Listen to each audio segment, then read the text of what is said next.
10 years ago, Britain voted to take back control. Since then, politicians have done everything to ignore that vote. Labour got wiped out by reform in the heartlands. Starmer resigned with no dignity. Andy Burnham wants to be PM with no mandate whatsoever.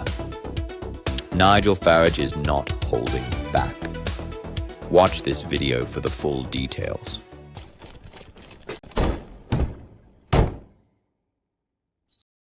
So they're still going. So what happened on May the 7th? On May the 7th, the Labour Party got wiped out in the North East, the North West, Yorkshire, the West Midlands, South Wales, wiped out by reform. They were all Brexit voting areas.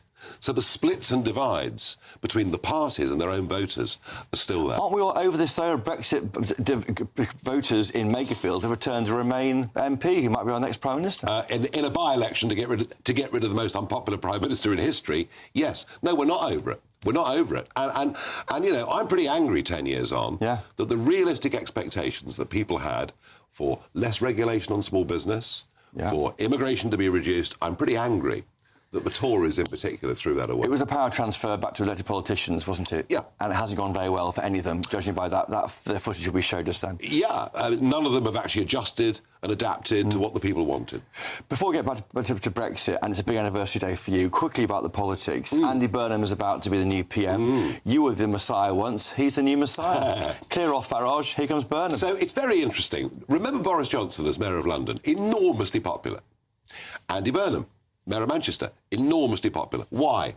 Because mayors fulfil a civic role. They cut ribbons. They, you know, host visiting film stars. Politicians have to take positions.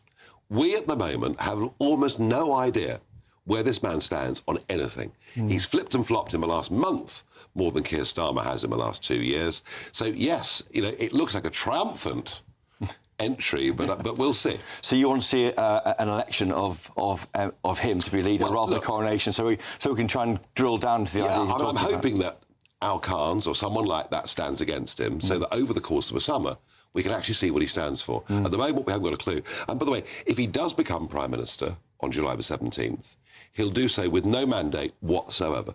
No mandate whatsoever.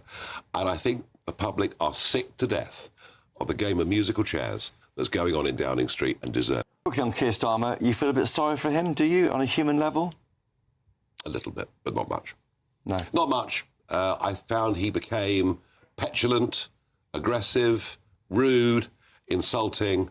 He left yesterday with no dignity at all. And I thought Alex's comment was right a moment ago before we came on air.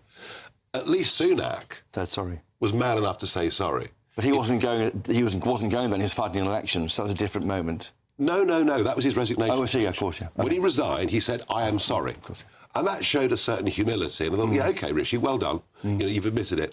If Starmer yesterday had said, look, it hasn't gone to plan, I've done my best, but it's time to hand over the baton, I'd have had more respect. Because you offered to help him once, didn't you? I did. When he was first elected as Prime Minister, I spoke to David Lammy and him. I said, look, if you want any help understanding the American administration, I am here.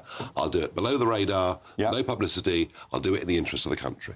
You want an election now? Yes. Now, Kemi Badenoch wants one if the defence commitment isn't made. I mean, Kemi Badenoch does not want an election, so she dresses it up in a certain way. She knows the Conservative Party would be obliterated if there was an election tomorrow.